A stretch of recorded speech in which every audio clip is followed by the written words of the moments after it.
અંકલેશ્વર જીઆઈડીસીમાં પ્રણામ એન્ટરપ્રાઇઝમાં થયેલ ચોરીમાં ભરૂચ એલસીબી પોલીસે ચોરીના સામાન સાથે એક શખ્સની ધરપકડ કરી લીધી છે। અંકલેશ્વર જીઆઈડીસીમાં આવેલ સ્વયં રેસિડેન્સીમાં રહેતા અજય પટેલ એશિયન પેઇન્ટ્સ ચોકડી પાસે પ્રમાણ એન્ટરપ્રાઇઝ હાર્ડવેર દુકાન આવેલ છે, જે દુકાન અને ગોડાઉનને ગત તારીખ 25મી માર્ચના રોજ તસ્કરોએ દુકાન નિશાન બનાવ્યું હતું।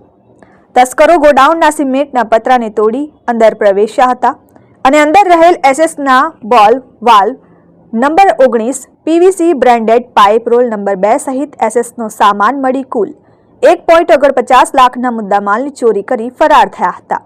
ચોરી અંગે જીઆઈડીસી પોલીસ મથકે ગુનો નોંધાયો હતો, જે દરમિયાન ભરૂચ એલસીબી પોલીસને પ્રણામ એન્ટરપ્રાઇઝમાં થયેલ ચોરીમાં સંડોવાયેલ શખ્સ ચોરીનો સામાન સગેવગે કરવાની ફિરાકમાં ફરી રહ્યો હતો, જેની માહિતી મળી હતી।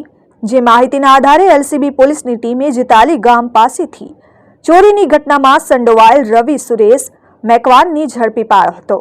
તેની પાસેથી ચોરીના 1 લાખ રૂપિયા ઉપરાંતનો સરસામાન મળી આવ્યો હતો।